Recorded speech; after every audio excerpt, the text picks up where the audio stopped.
Hello friend, आप सभी का आपके अपने यूट्यूब चैनल ब्राइट बुद्धि में आप सभी का स्वागत है। तो चलिए हम पढ़ेंगे आज इकाई 3 गा सूचना प्रौद्योगिकी। ये हम SCERT बिहार बोर्ड की भूगोल बुक की हम एनालिसिस करा रहे हैं, जिसमें आज हम इकाई 3 गा में सूचना प्रौद्योगिकी के बारे में पढ़ेंगे। इससे पहले हमने इकाई 3 का खा करवा चुके हैं। अगर आप नहीं देखे हैं तो जा करके प्लेलिस्ट में देख सकते हैं, जो कि BPSC तैयारी 4.0 के लिए बहुत ही इम्पोर्टेंट वीडियो है। चलिए शुरू करते हैं। बेंगलुरु से नयन ने अपने जीजा को उनके मोबाइल फ़ोन पर यह सूचना दी कि उसे अपने प्रमाण पत्र निर्बंधित कराना है। वह अपने प्रमाण पत्र को उनके ईमेल पर भेज रहा है। फ़ोन पर हुई बातों के आधार पर उसके जीजा जी ने अपने ईमेल से उनके भेजे गए प्रमाण पत्र को डाउनलोड करके प्रमाण पत्र संबंधित कार्यालय में जमा करवा दिए। लगभग 2500 किलोमीटर दूर बैठे व्यक्ति से संवाद होना और बातचीत और कागजातों को अगले कुछ ही मिनटों पर प्राप्त कर लेना, ये बात कितनी आसान हो गई और कैसे आसान हो गई, ये सोचते ही अरविंद सर ने अपनी कक्षा में बच्चों से बात करने की सोची। अगले दिन उन्होंने बच्चों के सामने ये सवाल रखा। गीतांजलि बोली, कंप्यूटर आधारित वैसी गतिविधियां जिनसे सूचनाओं के आदान प्रदान शीघ्रता से होता है, सूचना प्रौद्योगिकी कहलाता है। अर्थात सूचना प्रौद्योगिकी हम किसे कहते हैं? सूचना प्रौद्योगिकी जो होता है ये जो होता है कंप्यूटर आधारित होता है, जिनमें सूचनाओं का आदान प्रदान शीघ्रता से होता है, सूचना प्रौद्योगिकी कहलाता है। ऐसा सेलुलर टेलीफोन, अंतरिक्ष में भेजे गए उपग्रह, कंप्यूटर और पेजर प्रिंटर इत्यादि के कारण संभव हो पाया। शाबाश, सूचना प्रौद्योगिकी में हो रहे निरंतर शोध अनुसंधान ने लोगों की जीवन शैली में क्रांति ला दी। 7 समुंदर पार बैठे व्यक्ति से आमने सामने बैठ करके बातें करना, वीडियो या कॉन्फ्रेंसिंग अब संभव है। इतना ही नहीं, सैकड़ों मील दूर बैठे डॉक्टर अब मरीजों की सलाह ही नहीं देते, बल्कि इन माध्यमों की सहायता से शल्यक्रिया भी करते हैं। इन कामों के लिए रेडियो, टेलीविज़न, टेलीफोन से भी आगे अब pager, laptop, tablet, cellular, laser, अंतरिक्ष उपग्रह एवं उपग्रह, radar, LCD, CRT, LED, DVD तथा विभिन्न प्रकार के हार्डवेयर और सॉफ्टवेयर इत्यादि शामिल हैं। इन्हें उच्च प्रौद्योगिकी कहते हैं। ये प्रौद्योगिकी रक्षा, चिकित्सा, बैंकिंग, मनोरंजन, यातायात सहित जीवन के कई क्षेत्रों में महत्वपूर्ण भूमिका निभा रहे हैं। इतना कह करके पूरी कक्षा में उन्होंने पूछा, क्या आप बता सकते हैं कि पहले सूचनाएं किन माध्यमों से पहुंचाए जाते थे? प्रिया ने झट से कहा, प्राचीन काल में सूचनाएं ताली बजा करके, आग जला करके, पशु पक्षियों की बोलियां बोल करके दी जाती थी। कंदराओं पर चित्र बना दिए जाते थे। पक्षियों में कबूतर विशेष भूमिका निभाता था। कागज के उपयोग से यह पत्र के रूप में मददगार हो गया। इसी तरह प्रौद्योगिकी के क्रमशः विकास होने से हम लोग telegraph, telephone, fax, cellular phone, SMS, email से पढ़ते हुए अब GPS, GIS, GPRS और 3rd जनरेशन तक पहुंच चुके हैं। वाईफाई प्रणाली के जरिए इंटरनेट तक की पहुंच आसान होती है। साइबर कैफे में सुविधाएं उपलब्ध हैं। वाईफाई का फुल फॉर्म वायरलेस फाइडेलिटी है। ऐसी तार रहित प्रणाली जो क्षेत्र विशेष में किसी भी कंप्यूटर डिवाइस को इंटरनेट से जोड़ती है।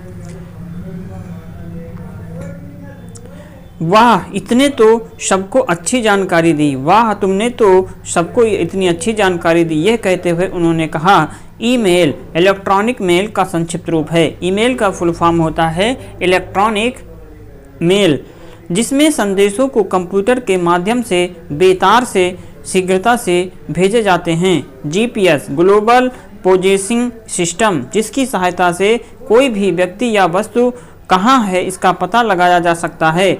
विकसित देशों में छोटे बच्चों के हाथों में जीपीएस युक्त घड़ियाँ पहना दी जाती हैं, जिससे उनके गुम होने की स्थिति में उनको खोज निकालना आसान होता है।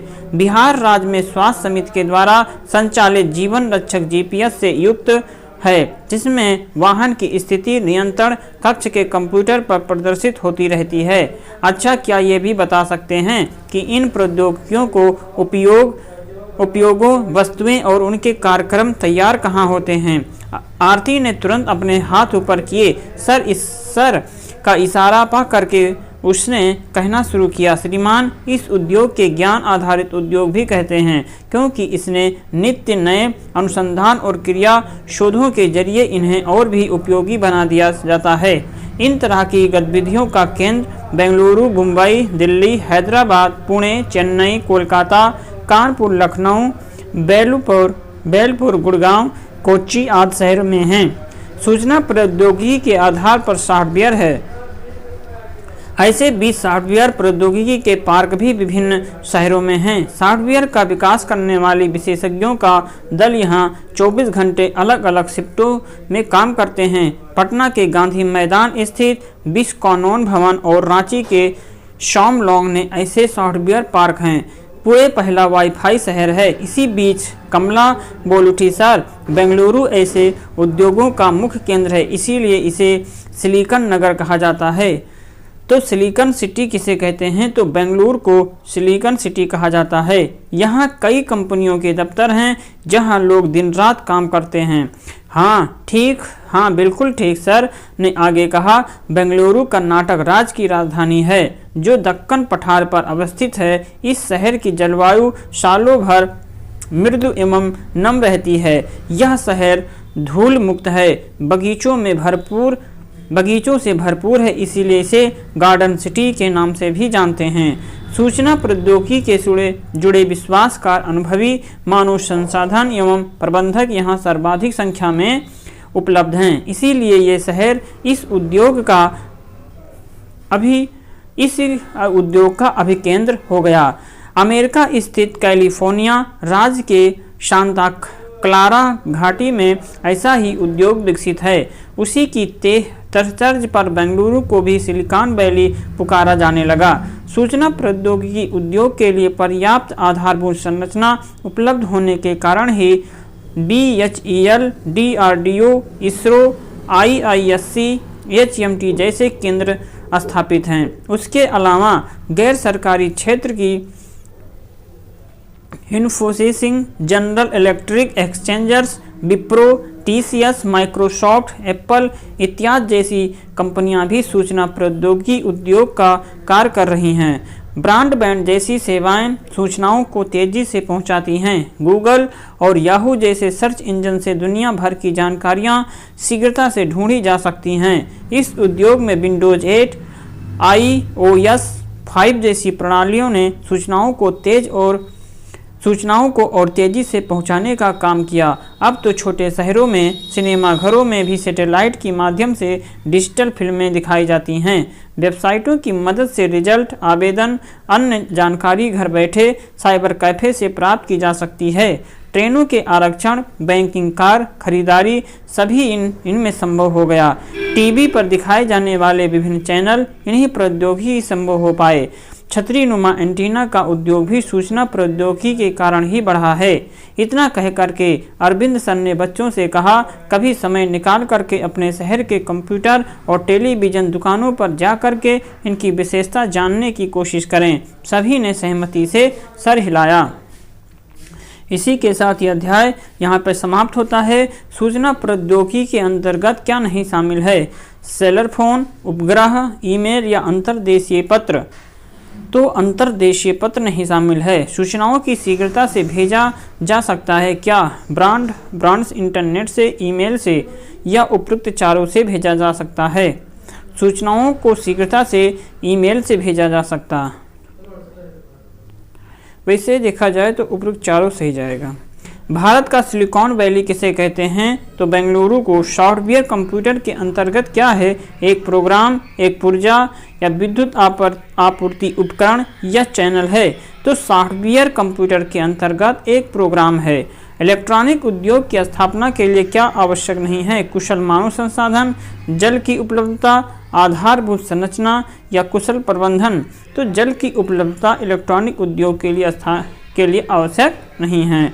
इसी के साथ ये अध्याय समाप्त होता है। शेष अध्याय हम पढ़ेंगे अगले वीडियो में। वीडियो अच्छा लगे तो लाइक, कमेंट, शेयर जरूर कीजिए अपने हित मित्र दोस्तों के साथ। जो पहली बार देख रहे हो चैनल को जरूर सब्सक्राइब करके बेल घंटी बजाएं। और यहाँ पे जितने भी प्लेलिस्ट बने हैं हस्तलिखित नोट्स, ये सब बहुत ही इम्पॉर्टेंट्स हैं बीपीएससी टीआरई 4.0 के लिए। तो आप उसे भी देखते रहें लगातार, इसीलिए वो क्लास चलाई जा रही है। क्योंकि जब तक आप बार बार देखेंगे नहीं तब तक आपको दिमाग में आएगा नहीं, क्योंकि आप वो अक्सर भूल जाते हैं। इसीलिए आपको प्ले लिस्ट की वीडियो आप अगर एक बार देखें हैं तो उसे बार बार देखें, बार बार रिवीजन करें जितने भी हैं, तभी आपको डेट सही सारी चीज़ें याद हो जाएंगी।